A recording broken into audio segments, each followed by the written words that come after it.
Hey, welcome in to Everyday Tone. Of course, I'm your host, Tone. Today we are just going to introduce ourselves, let you know what's going on, where we stand, and let's just hop right into it. Um, Again, I'm Tone. I am 14 years into the federal government. Um, have a background in various fields. Won't go dig too much into that, but a lot of government and pretty much a little bit of everything. We are going to discuss this process of the deferred resignation. Um, as most federal employees and general public know, at the turn of the year, pretty much the change in government structure was issued by the president, and since then it's been a continuous chain of events. The deferred resignation was offered to all federal employees at the beginning of February. The deadline was the 6th. Um, then I believe, was it the 6th? Beginning of February. Let's say that. I believe it was the 6th, but we'll say the beginning of February. And then the judge put a hold on everything, said, hey, we're going to check a few things out because some people brought some stuff to us, specifically the unions and a few lawyers representing federal employees. Um, then the judge released it, said he didn't have a basis, and immediately after that, the option to sign up for that process or to voluntarily do the deferred resignation was closed.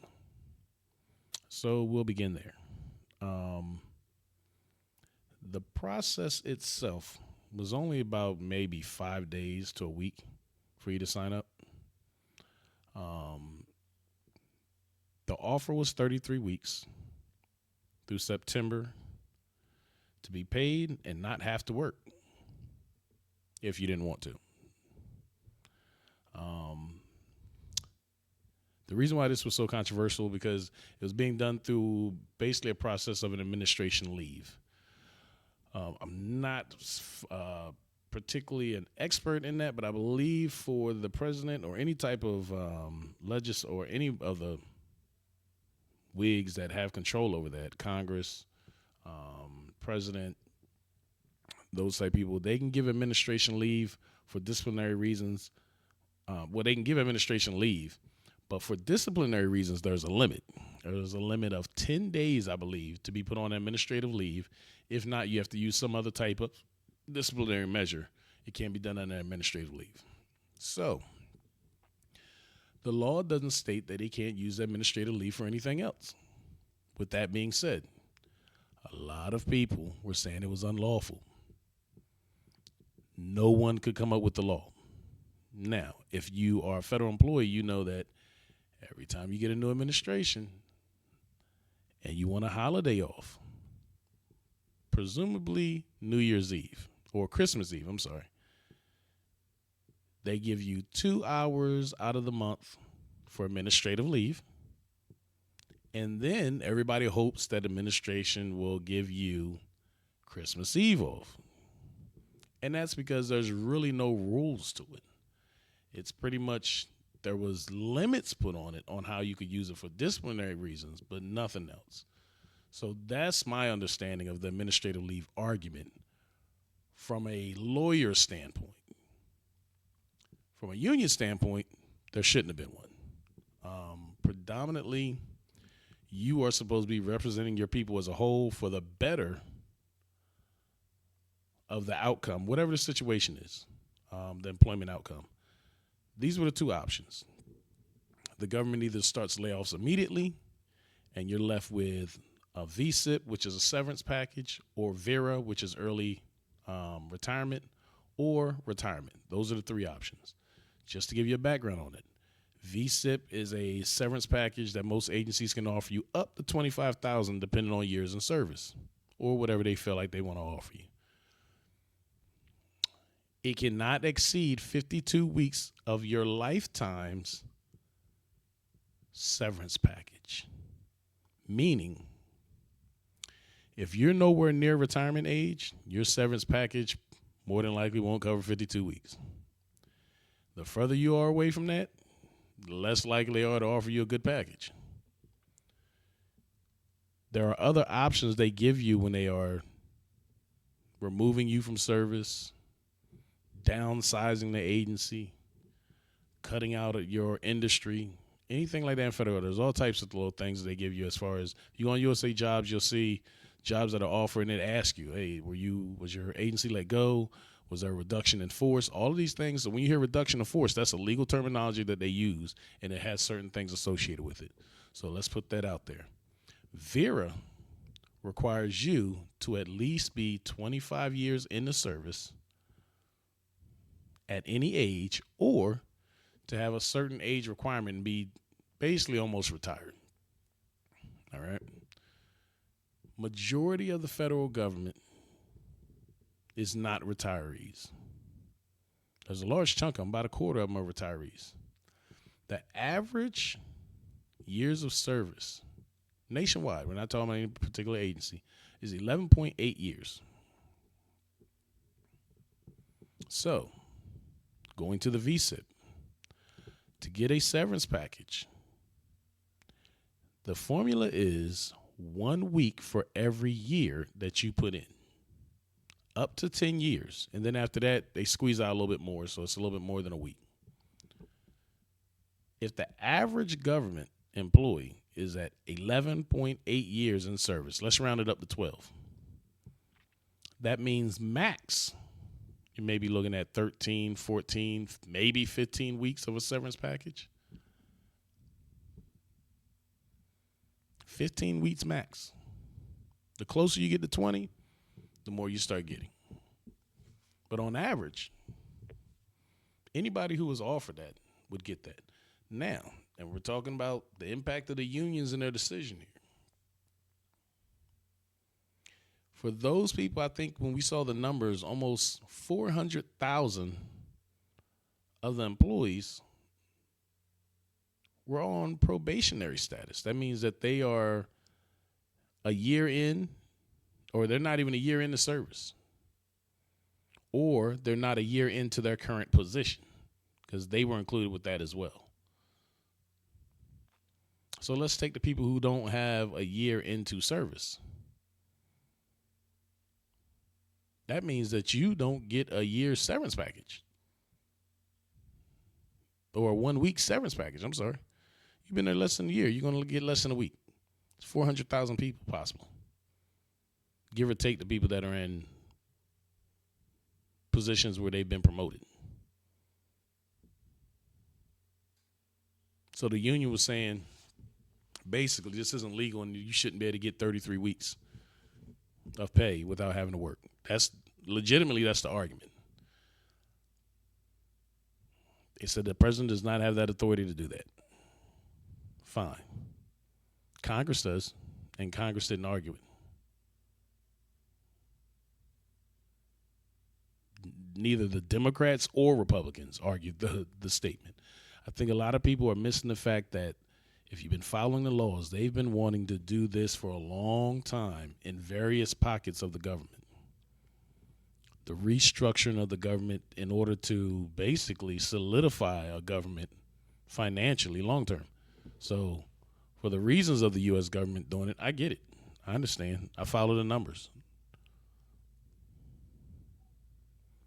And as much as emotions people are going to put behind it, they're not true to the long term. You hear people all the time, oh, well, this is going to affect our kids of the future. Yes, you guys don't stop spending all this money that this government is burning through.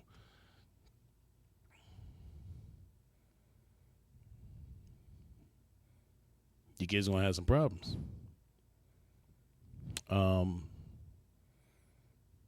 But we are at that point now where the deferred resignation is gone. A lot of people missed that boat because of the union and lawyer rhetoric about it being lawful and unlawful. 400,000 people had the ability to acquire 33 weeks of service of pay without having to give service, and have time to basically upskill themselves into another position or into a private sector or into another federal position when they become available. That's one of the things about the VSIP. The VSIP, because we're not even really going to talk VERA or early retirement or retirement itself, because those people would, by years, they're guaranteed that position to a certain extent. So really it's the VSIP and those people who don't qualify for that. So though for a VSIP, if you take a VSIP or a severance package,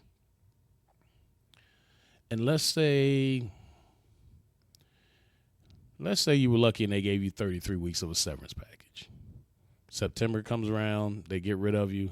They still gave you 33 weeks pay because you hung out there until September. Kudos. This is the scenario we're painting. You go and you take the severance package. You're receiving the money for a year. You see a federal job that's going to pay you maybe a lot more than what you're getting in that severance package. You apply for it. Or let's say you get the 33 weeks and you see a federal job that's just going to supplement that income. They're going to give you your old position back. You apply for it. But if it's been less than 5 years, you have to pay that VSIP money back.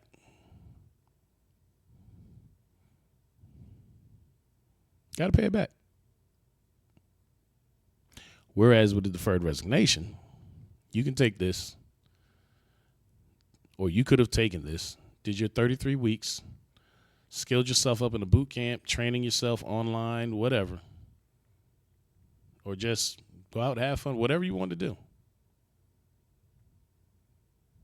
They open up a position, you see something else somewhere else, you apply for it, you get it, you're not paying anything back.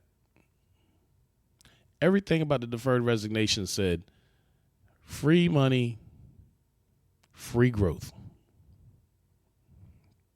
But majority of those people let emotions dictate who they were listening to and also put them in a position where they didn't listen to themselves.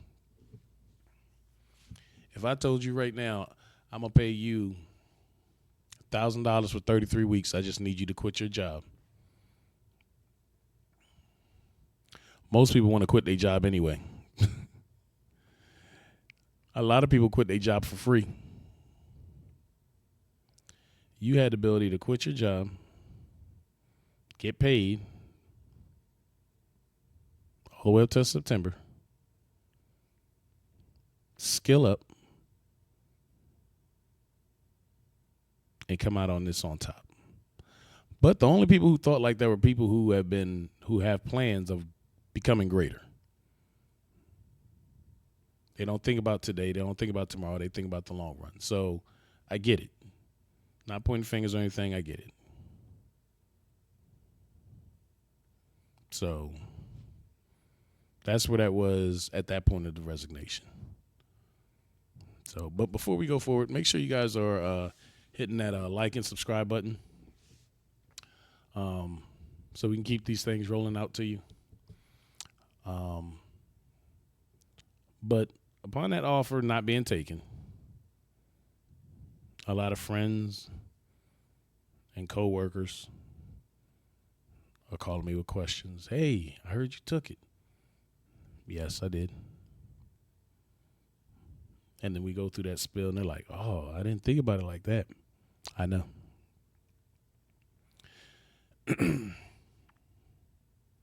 The union did what they had to do because they need those numbers. They need that 400,000. They need those large group of numbers in order to survive in an industry that was basically telling them, we're going to get rid of all your representatives or those people that represent you or your members, and it's going to leave you with very little contract power.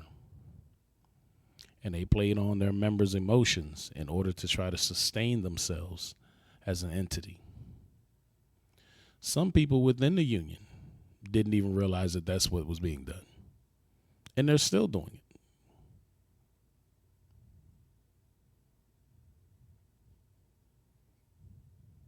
These are the facts. Facts are you have a large group of, this was really a move of restructuring the government. It was also a way to put qualified talent back into the private sector. Currently, the private sector is not getting nothing from college graduates. If you go and follow, there's even reports out there of college graduates going into a job and realizing, bosses realizing they can't read, let alone know the job. Some people are showing up at interviews with their parents.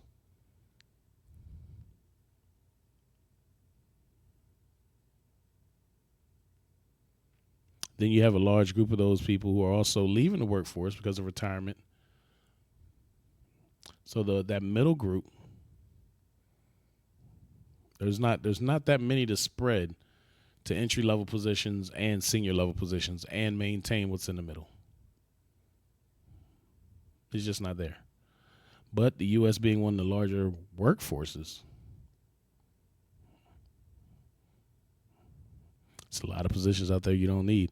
I don't know how many of you guys are still doing customer service, but whether you were getting rid of via downsizing or just becoming an obsolete skill,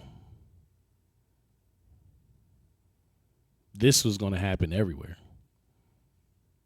One of the biggest issues that people have in the private sector is they don't have enough time in the day to do their duty at a job, their responsibility as an adult on their personal time, and learn a new skill so that they can leave their current situation to make it better.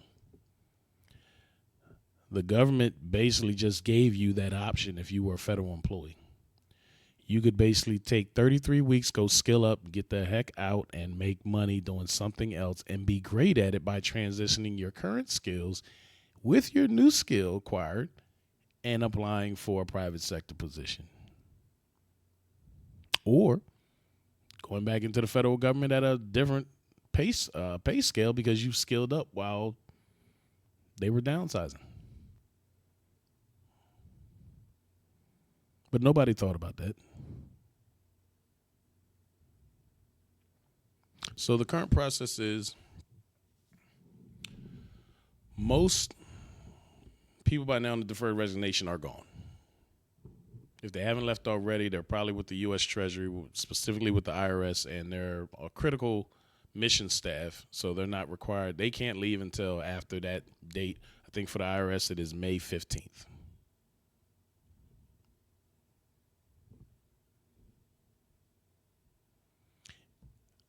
I would be, if I was one of those people and you haven't signed the paperwork, because I think they give you like 45 days to sign it, I would sign it immediately.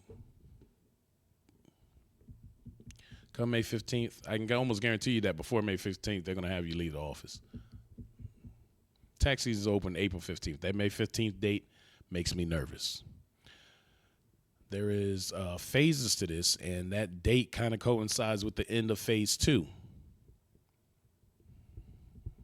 OPM has that posted. If you're a federal employee, OPM has that posted on their website under one of their PDF files, and you can go get it if you have access to their site. So go get that. It gives a sample appendix and everything. That date, May 15th, falls into phase 2, and that phase 2 follows through July 16th. After July 16th starts phase 3. Phase 3 is the actual RIF. Finalizing of the RIF. Remember, September the 30th is the end of the fiscal year. So you need to be mindful of those dates.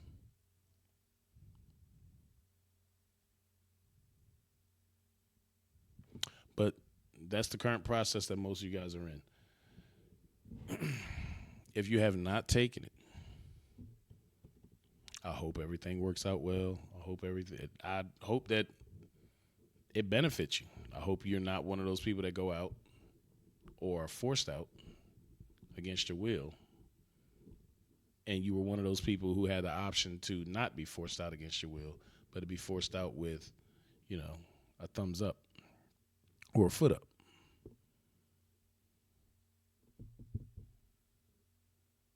But yes, I was one that took it. I took it fast, and I didn't play. Give me my money. I'm not playing with y'all.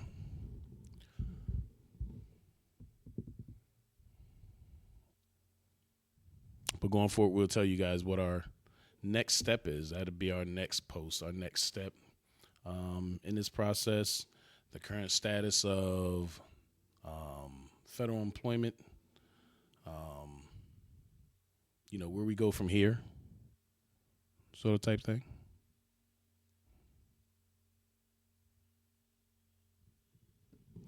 if you have questions, concerns, or comments, or just want to, discuss your feelings, I'll read them.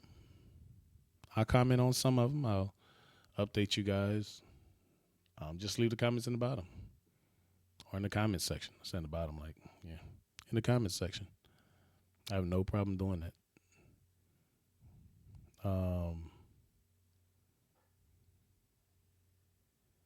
We have a few things lined up.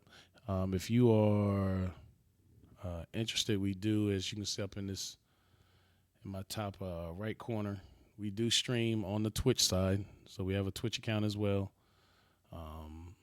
I'll put the link in the description. But we do the music side Tuesday, Wednesday, and Friday from 8 p.m. Eastern until we just feel like, sometimes it's an hour, sometimes it's 3 hours.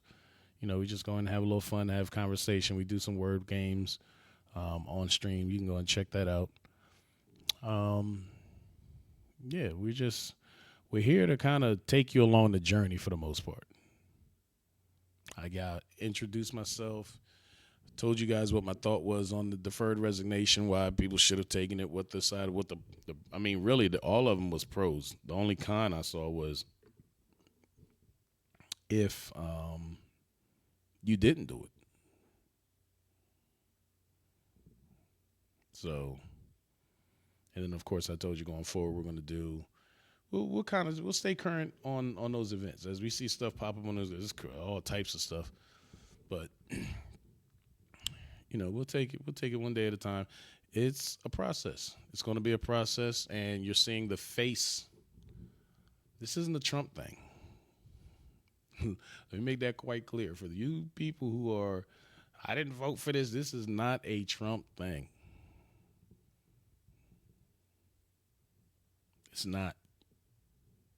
If you don't have to be a big politician to see that this is not a Trump. This is something. If you've been a federal employee, there's been times when they've literally came at people and said, "Hey, we're putting a bill in to say we want to get rid of people so bad that we're going to put a bill in that if you have any debt," and I'm not talking about federal debt, I'm talking about any debt, school loans, credit cards. If you had debt, you couldn't be a federal employee and subject to what agencies they want to apply that to. Those are actual laws that were on the book that were attempting to be passed at one point. They've been wanting to downsize in droves for a long time. It just so happened that instead of it being the Democrats, it was the Republicans. All of them lined up at the same time. Perfect timing for them. And they're just getting, that's why you're not hearing nobody argue about the processes. Because the people who can make it unlawful is Congress. And they've been on board with this since probably 1996. This is just old business making its way into current affairs. I can show you statistically numbers on why the Supreme Court turned on the abortion law. It's not as political as you think it is. There are numbers associated with this. Follow the numbers, follow the money.